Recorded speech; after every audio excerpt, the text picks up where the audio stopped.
Здравейте, приятели! От AdiArt.bg искаме да ви запознаем с основните опции, в които предлагаме нашите карикатури. Много често получаваме въпроси дали карикатурата да бъде на фотохартия в рамка с антирефлексно стъкло или канава. Това е ясно, че не всеки ден поръчваме карикатури и не всеки трябва да знае разликата. Затова правя това видео. Това е първият вариант, който предлагаме.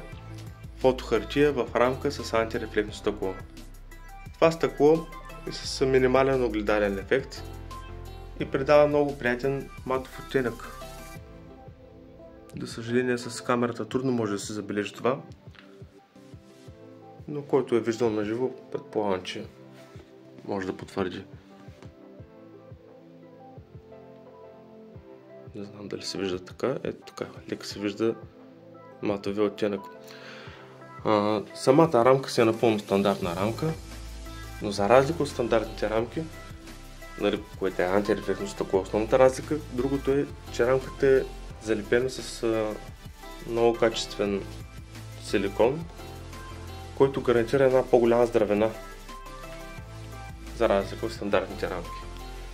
Следващата опция, която предлагаме, канава. Канавата си е стандартно платно за рисуване, което е опънато на дървена подрамка. Кантовите са продължение на изображението, напълно готов завършен продукт за окачен на вашата стена.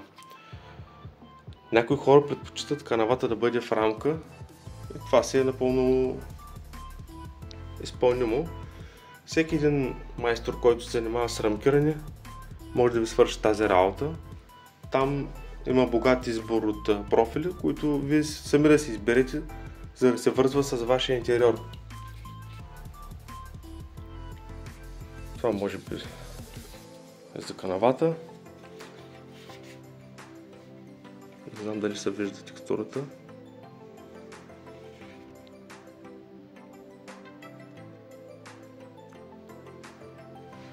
Така.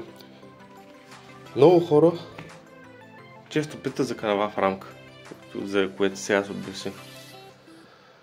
Решихме да създадем такъв продукт. Канава поставена в рамка.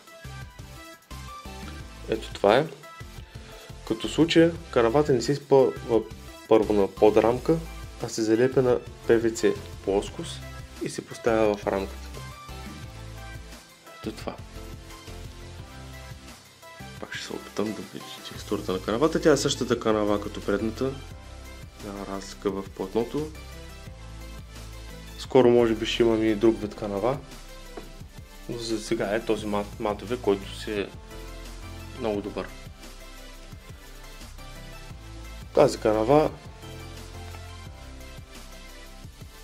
може би ще западне на много хора, защото решават тяхния проблем с липсата на рамка. Защото има хора, които наистина основното нещо, което ги спира да си поръчат канава, е липсата на външна рамка. А реално, така от погледнати, дори може би трудно ще се различат фотохартията и канавата, но все пак някои работи не може да се снима само с камерата. Няколко думи за нашите карикатури. Карикатурите са създадени изцяло по ваше желание и предпочитания. Ще ви опиша с няколко думи процедурата при евентуална поръчка. Когато искате карикатура и се свържете с нас, не е нужно да поръчате, първо само консултираме. Когато решите, че искате да поръчате, процедурата при поръчката е следната. Изпращате една или няколко снимки на човека, като е важно да се вижда хубаво лицето и прическата на човека. Описвате вашата идея, ако имате такава. Ако нямате, може да помогнем. Също не е нужно да имате идея, може да опишете само конкретни детайли, които са свързани с карикатурата. В случая на тази карикатура имахме конкретни детайли. Човека е майстор, обича да разпуска с чашка биричка и също става на 50 години. Това бяха и детайлите, които получихме. Да има сгради заден фон. След като изясним детайлите по карикатурата, идва моя ред да действам аз.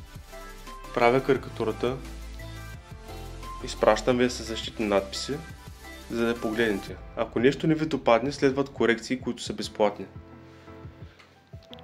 След като одобрите карикатурата, вече получавате на фотохартия в рамка с антирефлексно стъкло, канава в рамка. Като имаме възможности за дигитални карикатури, ако някой предпочита сам да си отпечата и да се рамкира карикатурата, не е проблем.